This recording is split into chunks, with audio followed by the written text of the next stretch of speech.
benar apa yang saudara harapkan dari saya bahwa ada pengalaman yang sangat pahit, ya, yang saya akan ceritakan nantinya.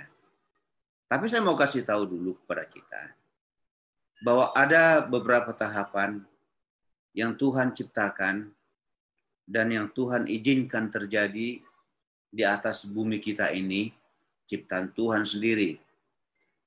Yang pertama adalah keadaan dunia pada zaman Adam, yaitu yang kita kenal Eden. Ya, di mana tidak ada dosa, walaupun sebetulnya nanti ada dosa di sana dan berakhir Eden itu. Kemudian di sana juga tidak akan terdapat lagi kematian, kesusahan, penderitaan, dan lain sebagainya. Kita tahu setelah dunia itu akan ada dunia dengan penuh dosa, dunia dengan penuh kekacauan. Dan kita ada di dalamnya. Dunia yang ketiga adalah dunia sekarang. Dunia COVID-19. Dunia corona, saudara sekalian. Yang mengacau balaukan tatanan dunia. Seluruh tatanan dunia kacau balau dibuat. Bayangkan negara kacau balau. Biasanya kantor itu diabsen pegawainya, sekarang tidak diabsen, disuruh di rumah bekerja. Itu adalah dunia COVID, saudara sekalian. Dan tidak semua manusia mengalami. Mereka yang sudah habis waktunya, alias sudah meninggal, tidak menikmati dunia kita yang sekarang kita nikmati. Dan dunia ini akan segera berakhir tentunya. Dan itu yang kita harapkan, bahwa dunia COVID ini tidak akan berlama-lama. Ada banyak orang stres, ada banyak orang ketakutan di dunia sekarang ini. Dan saudara sekalian, saya salah satu manusia yang mengalami keadaan ini, ada lebihnya dari saudara-saudara. Dan itulah yang saya ingin ceritakan, bagian dari pembicaraan kita malam hari ini. Bulan Maret, saudara sekalian, sekitar tanggal 26, 27, saya panas, batuk, dan lain sebagainya. Dan karena di rumah merasa sudah tidak tahan dengan pengobatan sendiri bersama dengan istri, meminta untuk dicek ke rumah sakit Mitra Timur. Udah ini enggak ada. Teman, saudara sekalian, di Mitra Timur kami diperiksa darah dan diperiksa juga scan toraks, ya. Dan dinyatakan di sana positif corona. Saya, ya, sementara nyonya bersih setelah di toraks juga. Itu beritanya. Dan saudara sekalian, di sana tidak ada kamar, penuh semuanya. Jadi dirujuk ke Wisma Atlet malam hari itu juga. Tiba jam 11 malam di Wisma Atlet. Kemudian mendaftar, saudara, masuk kamar jam 4 subuh. Sudah sakit, jam 4 tidak ada yang memperhatikan, semua orang menjauh, saudara sekalian. Tentu saudara tidak alami, hanya saya yang alami. Istri tidak boleh masuk, anak tidak boleh masuk, siapapun tidak boleh masuk. Hanya perawat yang ditentukan dan dokter yang ditentukan. Dengan memakai alat pelindung yang sangat ketat. Dan berbatas waktu. Di Wisma Atlet, saudara sekalian, pada waktu kami itu berada awalnya di lantai 5. Setelah dites, itu adalah positif di lantai 11. Dan kalau di swab itu di lantai 32. Nah, saudara sekalian, semua pasien pada waktu kami dirawat di sana, karena keterbatasan perawat, hanya 4 orang perawat di satu lantai, di lantai 32, itu kami ratusan orang.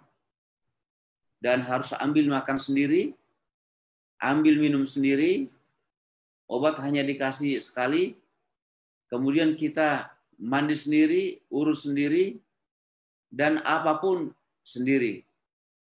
Di situ saya merasakan bahwa saya sama seperti orang yang kena kusta zaman dahulu. Disendirikan, diusir, saudara sekalian. Dan saya merasakan dari keadaan di Matius pasal 8 ayat 1 sampai 4. Saya akan baca, saudara sekalian. Karena saya sangat terkesan pengalaman ini sama dengan pengalaman saya.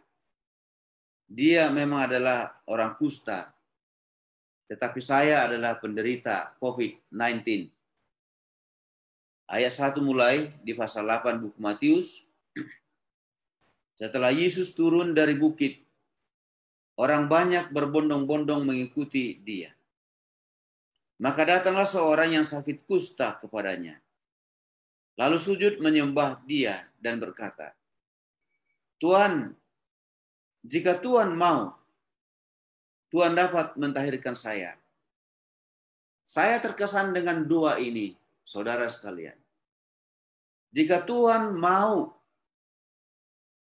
Tuhan dapat mentahirkan saya. Saudara sekalian, saya pun berdoa, kalau Tuhan mau, pasti Tuhan sembuhkan. Dan saya sudah bilang sama istri bahwa saya akan mendapatkan waktu Tuhan yang terbaik. Jangan ragu, saya akan Tuhan kembalikan. Kalau Tuhan mau, kembalikan. Tetapi saudara sekalian, itu terjadi hari Jumat petang. Dan disitulah saya tidak bisa sadarkan diri. Saya sudah tidak bisa apa-apa. Tidak ada lagi di lantai 32 itu, saudara sekalian. Kami harus memberitahukan keadaan panas kami yang kami harus ukur sendiri dengan alat yang sudah diberikan. Dan harus kasih tahu. Dan perasaan kita harus kasih tahu melalui SMS. Lantai 32, grup lantai 32. Dan saya tidak ada lagi komunikasi sejak hari Jumat petang. Dan hari Sabtu, hari Minggu akhirnya mereka datang. Dan hari Minggu malam. Nah, saudara sekalian, pada waktu itulah saya dirujuk ke rumah sakit Durensawit. Dan saya tidak tahu itu.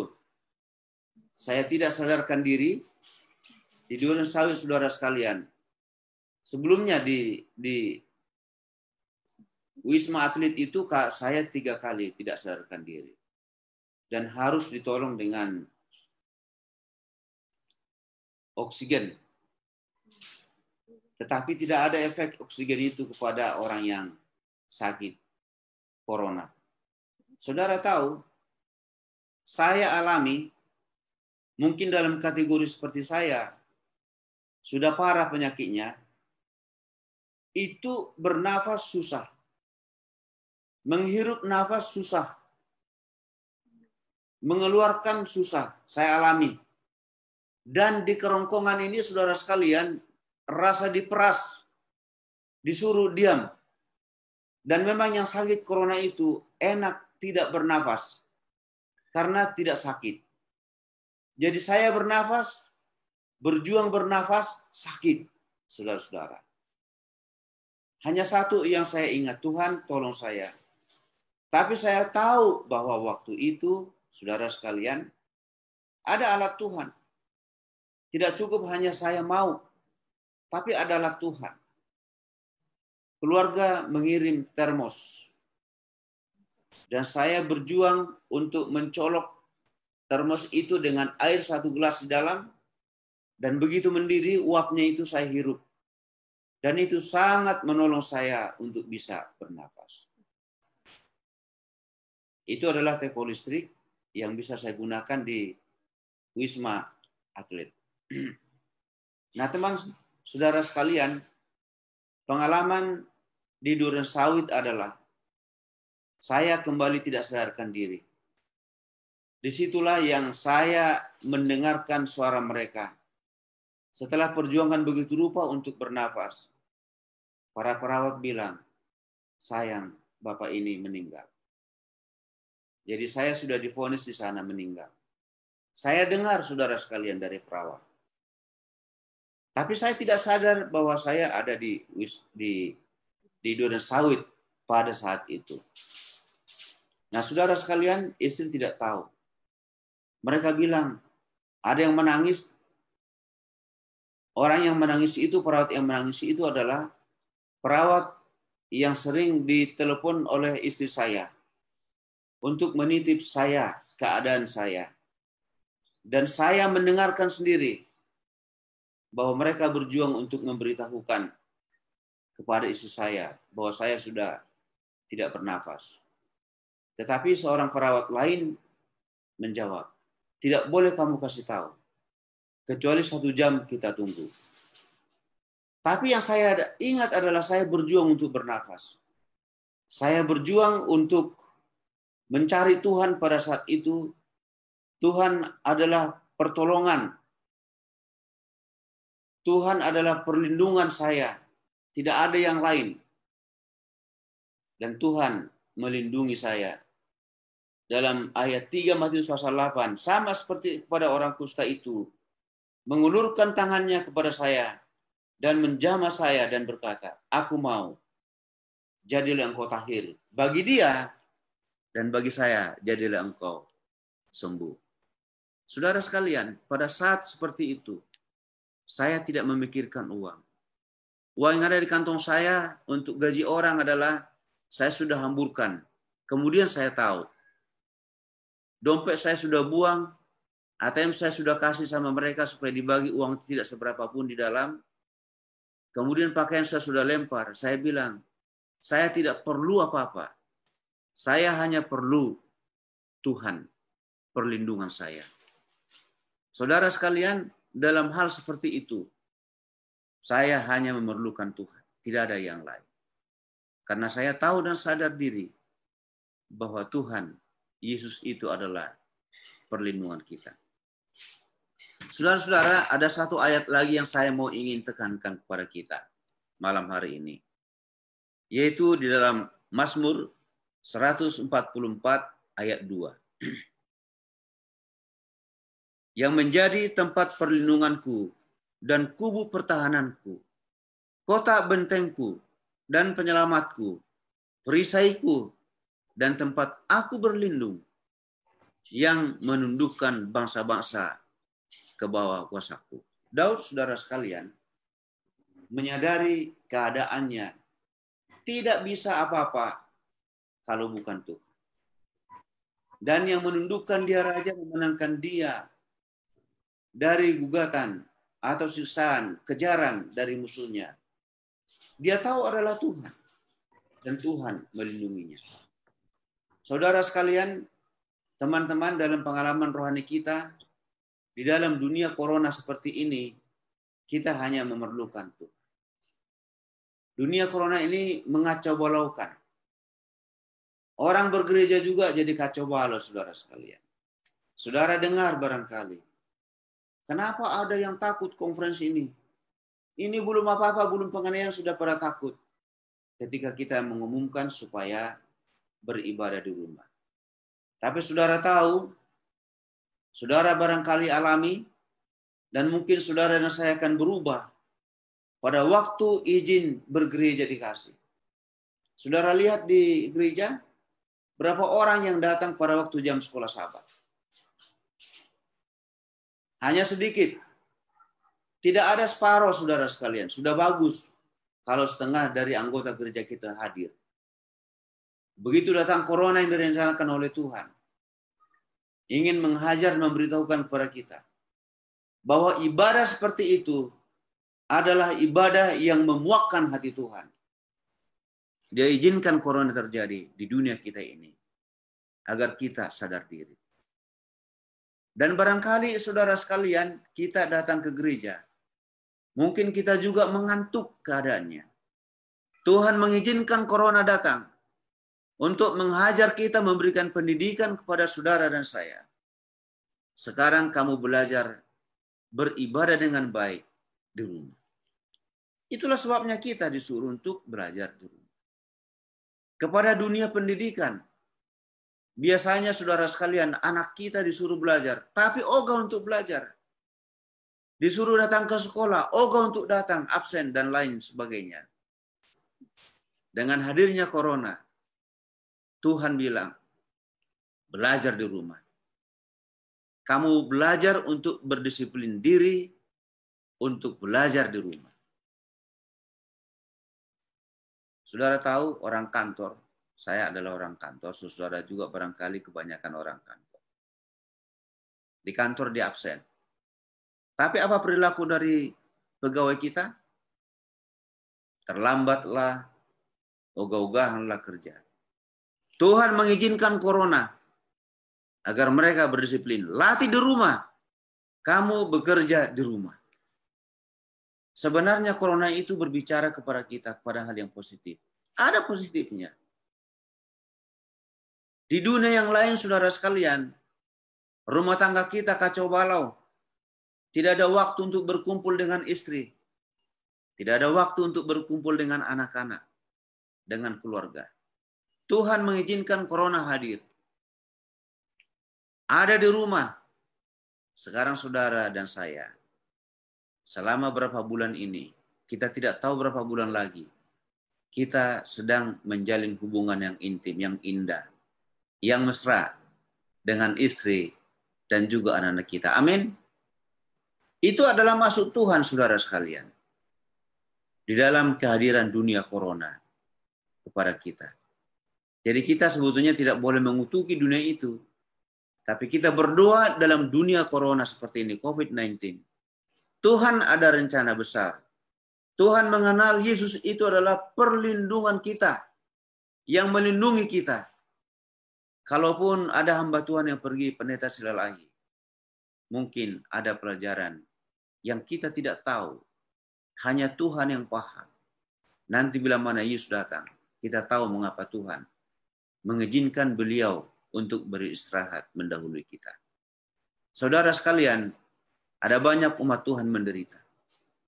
Tetapi setiap zaman ada umat Tuhan yang menderita. Bukan karena dosa mereka. Tapi karena keadaan yang menghimpit mereka. Sehingga menderita. Kita tidak boleh mempersalahkan orang yang terkena corona. Mungkin kurang berdoa. Mungkin banyak dosanya. Saudara sekalian, Alkitab berkata bahwa tidak ada manusia yang terhindar terlepas dari dosa. Entah dosa apa, sekelumit apapun, kita sudah tercemar dengan dosa. Di dunia Taman Eden, di dunia kekacauan, di dunia corona, Yesus adalah perlindungan kita. Ada satu dunia yang kita harapkan adalah Eden yang baru, di mana Tuhan dan saya terpanggil ke sana oleh Tuhan.